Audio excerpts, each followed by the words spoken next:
नमस्कार, अपना प्रदेश उत्तर प्रदेश उत्तराखंड देख रहे हैं आप। मैं हूं आपके साथ पूजा मोहन पांडे। बुलेटिन की शुरुआत करते हुए सबसे पहले आपको बता दें, गोरखपुर दौरे पर पहुंचे मुख्यमंत्री योगी आदित्यनाथ ने 25 करोड़ 41 लाख की लागत से रामनगर चौराहे से स्पोर्ट्स कॉलेज तक बन रहे 4 लेन के निर्माण कार्यों का निरीक्षण किया। मुख्यमंत्री योगी आदित्यनाथ ने निर्माण कार्यों के निरीक्षण के दौरान स्थानीय बच्चों को चॉकलेट भी दिया है।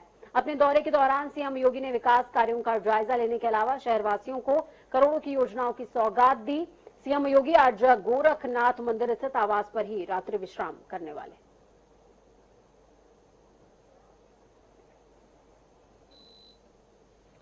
तो चलिए ग्राउंड जीरो का रुख करते हैं। सुभाष गुप्ता हमारे साथ में फोन लाइन पर जुड़ गए हैं। सुभाष, क्या कुछ अपडेट है ग्राउंड जीरो से? देखिए, ऐसा कहा जा रहा है कि योगी आदित्यनाथ पहले कई सारी योजनाओं का लोकार्पण और शिलान्यास करने वाले थे, फिलहाल इस कार्यक्रम को टाल दिया गया है।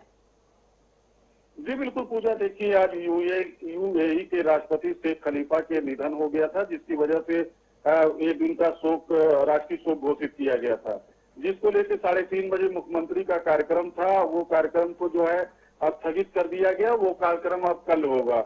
आपको बता दें 144 करोड़ की आज परियोजनाओं का जो है शिलान्यास और जो है लोकार्पण करने वाले थे मुख्यमंत्री योगी आदित्यनाथ, जिसको लेकर पूरी तैयारी कर ली गई थी। लेकिन वहीं जब शेख खलीफा के निधन की सूचना आई और राष्ट्रीय शोक घोषित कर दिया गया, तो स्वयं मुख्यमंत्री ने इस कार्यक्रम को स्थगित कर दिया। आपको बता दें कि मुख्यमंत्री योगी आदित्यनाथ आज जो है शाम को गोरखनाथ मंदिर से निकले और स्पोर्ट्स कॉलेज के पास 4 लेन कार्य का निरीक्षण किया उन्होंने, और वहीं देवरिया बाईपास रोड पर भी नाला निर्माण का निरीक्षण किया। और आपको बता दें कि निरीक्षण के दौरान ही मासूम बच्चे वहां पे मिल गए और मासूम बच्चों को उन्होंने पुचकारा भी और बताया कि जो है जब यहाँ रोड बन जाएगा तो क्या तुम लोग यहाँ पे आओगे।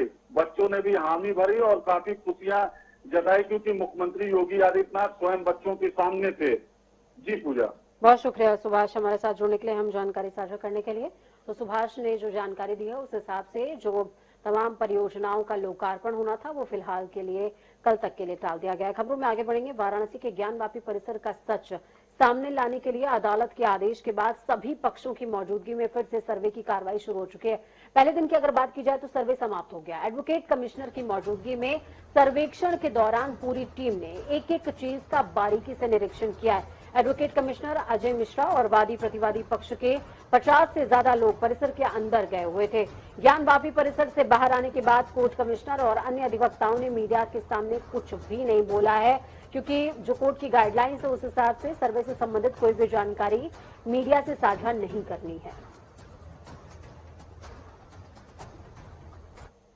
सर्वे हुआ, 4 घंटे कंटिन्यू सर्वे हुआ, पसीने से भीग गए हम लोग। वादी प्रतिवादी सभी लोग सहयोग किए हैं और सरकार और प्रशासन भी भरपूर सहयोग किया है। सर्वे कार्रवाई शांति ढंग से चल रही है। अभी सर्वे बाकी है। कहाँ का जहाँ सर्वे करने से वहाँ का हुआ, बाकी चीजें बताना प्रतिबंधित है। ये सर्वे रहेगा। देखिए, मैंने कहा ना, सर्वे बहुत ही शांतिपूर्ण तरीके से दोनों पक्षों की सहमति से, प्रशासन के सहयोग से बहुत ही निष्पक्ष रूप से करवाया गया है। और सर्वे की रिपोर्ट भी सबके सामने आएगी। ताले खोल के देखिए, कुछ ताले खोले गए, कुछ ताले तोड़ने पड़े, दोनों ही चीजें थी। सुचारू रूप से चल रहा है। कोर्ट का आदेश है, कोर्ट के आदेश की तामीला कराना हमारे लिए हमारा दायित्व भी है, हमारी व्यक्तिगत जिम्मेदारी भी है। हमने सुरक्षा के पुख्ता प्रबंध किए हैं और मैं आपको ये बताना चाहता हूं कि अब तक की कार्रवाई बहुत ही सौहार्दपूर्ण वातावरण में चल रही है। वहीं इस पूरे मसले को लेकर असदुद्दीन ओवैसी का बयान सामने आ गया। उन्होंने कहा, बाबरी खो दी, अब ज्ञानवापी को नहीं खोएंगे। प्रदेश में कभी कोई मुस्लिम वोट बैंक नहीं था और ना ही होगा, ये कहना था ओवैसी का। अगर मुस्लिम सरकार बदल सकते हैं तो भारतीय संसद में इतना कम मुस्लिम प्रतिनिधित्व क्यों होता। सांसद असदुद्दीन ओवैसी ने आगे कहा कि हम अब किसी और मस्जिद को खोने नहीं देंगे। आप जाते हैं और जाकर आप कहते हैं कि सर्वे हो और ये आप कमिश्नर हो, ये क्या बात है? वो स्टे है 91 का। और तीसरी बात यह है कि पूरे देश को, विश्व को झूठ बोला गया था कि बाबरी मस्जिद को किसी एक बादशाह ने मंदिर को तोड़कर बनाया था। सुप्रीम कोर्ट ने कहा कि झूठ है, ऐसा हुआ ही नहीं। अब आप सर्वे की बात कर रहे हैं। सुप्रीम कोर्ट में भी आने जाने से पहले सब बोलते हैं वो एएसआई का सर्वे हुआ। सुप्रीम कोर्ट ने एएसआई के सर्वे को माना ही नहीं। 91 से पहले क्या होता था, ये एक बार होता था ना मेहराब के पीछे। आप कैसा बदलेंगे उसको? आप देखिए, आप ये बदलना क्यों चाह रहे हैं? आपका मकसद क्या है? आपकी नीयत में इखलास नहीं है। आप इस देश को दोबारा उस माहौल में झोंकना चाह रहे हैं जो मेरी जनरेशन तबाह बर्बाद हो गई। दंगे फसादात हुए, घर बर्बाद हुए, जेलों में लोग सड़ते रहे कोटा के और बाद में टाड़ा कानून में। हम नहीं चाहते कि दोबारा वो माहौल पैदा हो। आप सरकार में हैं, पार्लियामेंट का बनाया हुआ कानून है, तो संवैधानिक जिम्मेदारी पहले प्रधानमंत्री की है कि वो अपनी चुप्पी को तोड़ और कहें कि उनकी सरकार 91 के कानून के लिए खड़ी है और ऐसा कोई तमाशा होने नहीं देगी। मैं इसीलिए कह रहा हूं कि हमने बाबरी मस्जिद को इन्हीं हथकंडों से खोया था, इन्हीं हथकंडों से और धोखे से हमने खो दिया। हुआ क्या? भारत कमजोर हुआ, रूल ऑफ लॉ कमजोर हुआ। सुप्रीम कोर्ट को वादा किया गया था, उसके बाद बाबरी मस्जिद को शहीद किया गया। उस कानून के तहत आप नहीं कर सकते। आप सुप्रीम कोर्ट का फैसला है कि आप ये 91 का कानून भारत के संविधान के आइन का बेसिक स्ट्रक्चर का हिस्सा है। कुतुब मीनार में आप जाकर वो करते हैं, कुव्वतुल इस्लाम मस्जिद में तमाशा करते हैं, मथुरा में आप करते हैं। क्या क्या करना क्या चाह रहे हैं आप? सरकार में आप है ना, मैं नहीं हूं। आपका काम है कि कानून का पासो लिहाज रख के कानून पर अमल हो, जो बीजेपी नहीं कर रही है। और दूसरे पार्टियां तो कोशिश ये कर रहे हैं कि मोदी से बड़ा कोई हिंदुत्व का लीडर कौन है, इसीलिए कंपटीशन हो रहा है। तो इस सरकार के रेल मंत्रालय और आईआरसीटीसी ने पहली बार एक ऐसी ट्रेन की शुरुआत की है जिसका नाम भारत गौरव रखा गया है, जो कि नई दिल्ली से शुरू होकर के अयोध्या और नेपाल होते हुए 18 दिन तक प्रभु श्री राम के स्मरण क्षेत्रों पर पहुंचकर पर्यटकों को दर्शन कराएगी। आईआरसीटीसी के जीएम अजीत सिंह ने बताया कि उक्त ट्रेन में 600 यात्री एक बार में प्रभु श्री राम के दार्शनिक स्थलों का भ्रमण करेंगे। भारत गौरव यात्रा 600 यात्री 8000 किलोमीटर का सफर इस ट्रेन के जरिए तय करने वाले हैं। सबसे पहला पड़ाव अयोध्या होगा, जहां पर प्रभु श्री राम के जन्म स्थल के साथ ही हनुमान मंदिर, नंदीग्राम मंदिर, हनुमानगढ़ी के दर्शन कराए जाएंगे। इसके बाद ये ट्रेन बिहार के बक्सर के लिए रवाना हो जाएगी। बक्सर में श्री विश्वामित्र आश्रम और राम रेखा घाट के दर्शन कराए जाएंगे। इसके बाद ट्रेन का अगला पड़ाव नेपाल के जनकपुर होने वाला है, जहां पर सीतामढ़ी से लेकर जानकी जन्म स्थल का दर्शन कराया जाएगा। नेपाल से लौटकर ये ट्रेन काशी और उसके बाद चित्रकूट पहुंचेगी। भारत गौरव पर्यटक ट्रेन, जो कि रेल मंत्रालय की एक नई योजना है, जिसके तहत पूरे देश में भारत गौरव पर्यटक ट्रेनें चलाई जाएंगी। तो उस योजना के तहत जो पहली ट्रेन आईआरसीटीसी चलाने जा रही है, उसके संबंध में बात करेंगे। ये ट्रेन 21 जून को चलाई जाएगी। ये भारत गौरव पर्यटक ट्रेन देश की पहली ट्रेन होगी इस तरह की, जिसको कि आईआरसीटीसी पहली बार रामायण सर्किट पे चलाने जा रही है। जैसा कि आप लोगों को पहले से पता है कि रामायण सर्किट सबसे ज्यादा पसंद किए जाने वाला सर्किट है पर्यटकों के द्वारा। तो आईआरसीटीसी ने इसी सर्किट पे पहली बार ये ट्रेन चलाने की योजना बनाई है। ये ट्रेन दिल्ली के दिल्ली सफदरजंग स्टेशन से शुरू होगी 21 जून को और टुंडला होते हुए जाएगी। तो आगरा क्षेत्र के यात्री टुंडला में इस ट्रेन में बोर्ड हो सकेंगे।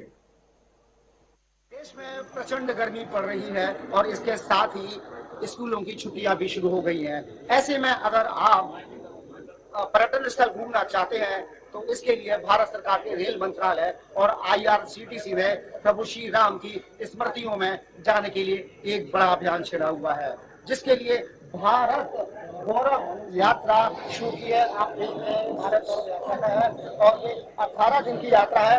62,370 रुपए इसमें एक व्यक्ति के लगेंगे। ये पहली ऐसी यात्रा है जो कि 18 से 19 दिन की होगी, जिसमें प्रभु श्री राम के जितने भी स्थल हैं वहां का भ्रमण कराया जाएगा। नई दिल्ली से शुरू होकर ये अयोध्या जाएगी, अयोध्या के बाद जनकपुर नेपाल जाएगी, उसके बाद दक्षिण की तरफ जाएगी, दक्षिण से होते हुए झांसी आगरा होते हुए नई दिल्ली पुनः आएगी। इसके लिए जो ट्रेन है, ट्रेन के अंदर 12 डिब्बे हैं, जिसमें से कि 10 डिब्बे वातानुकूल है और 2 डिब्बे अन्य उनके कर्मचारियों के लिए। और देखने वाली बात होगी क्या भारत सरकार रेल मंत्रालय की ये पहल पर्यटकों के दिलों पर राज कर पाएगी या आने वक्त बताएगा। ग्राउंड से प्रतिभा जनता टीवी आगरा। तो वही चारधाम यात्रा में इन दिनों श्रद्धालुओं का तांता लगा हुआ है। 2 साल बाद खुली चारधाम यात्रा में श्रद्धालुओं में खासा उत्साह देखने को मिल रहा है। अब तक अलग अलग राज्यों से आए लाखों तीर्थयात्रियों ने चारधाम में यात्रा करते हुए दर्शन पुण्य कमाए हैं। तो वहीं कई श्रद्धालु राज्य सरकार की व्यवस्थाएं से संतुष्ट नजर आ रहे हैं, राज्य सरकार की व्यवस्थाओं से संतुष्ट नजर आ रहे हैं और ये भी कह रहे हैं कि इससे व्यवसाय को बूस्ट अप मिलेगा।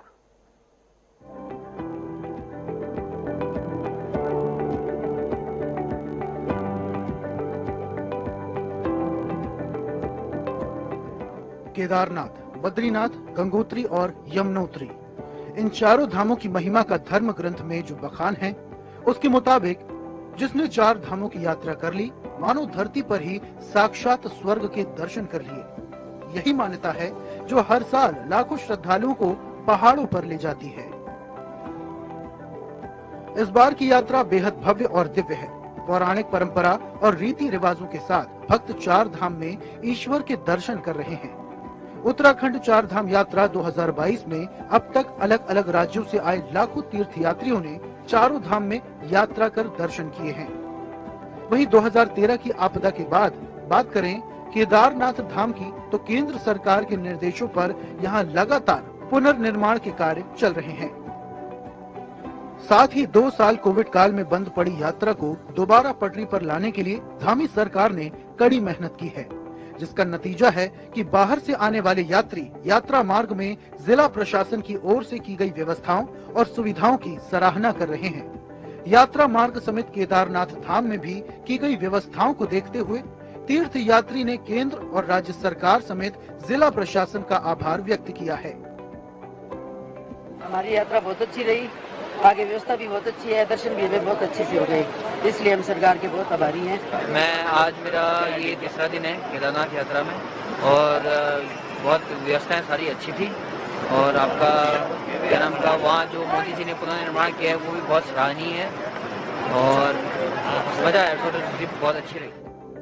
केदारनाथ धाम के दर्शन करने के बाद नासिक महाराष्ट्र से आए प्रकाश मधुकर शिरोड़े ने केदारनाथ की पैदल यात्रा का अनुभव साझा करते हुए बताया कि पैदल मार्ग में पेयजल, स्वास्थ्य आदि की बेहतर व्यवस्थाएं उपलब्ध कराई गई हैं।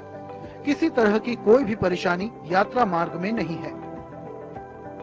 कल हम पैदल चल के गए यहाँ से, तो चलते चलते हमको जो एक्सपीरियंस आया, यहाँ का जिला प्रशासन है बहुत ही बढ़िया काम किया है। जिला प्रशासन ने या जो सरकार है इसका इधर का बहुत ही अच्छा काम किया है। पहले हम पैदल चल नहीं सकते थे, आज वो बिंदास हम चल के आ रहे हैं और ये अच्छा सुविधा, उधर जल का सुविधा है या कुछ भी लगता है, कुछ मेडिसिन का सुविधा है।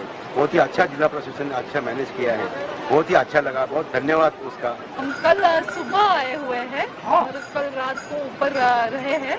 जो भी हमारा दर्शन बहुत अच्छी तरह से हुआ है और जो भी प्रशासन ने सुविधा दी है वो बहुत संतोषजनक है। जो भी निर्माण का कार्य चल रहा है गवर्नमेंट की तरफ से तो बहुत अच्छा चल रहा है और हम बहुत आभारी है गवर्नमेंट के, जो भी काम चल रहा है और बहुत अच्छे हमारी यात्रा बहुत अच्छी होगी। इसके लिए उन्होंने जिला प्रशासन का आभार व्यक्त किया है। वहीं प्रकाश की तरह ऐसे कई और श्रद्धालु भी हैं जो राज्य सरकार की व्यवस्थाओं से संतुष्ट नजर आए। ऊपर जो भी व्यवस्थाएं की गई प्रशासन में राज्य सरकार के द्वारा बहुत ही अच्छी है, सराहनीय है।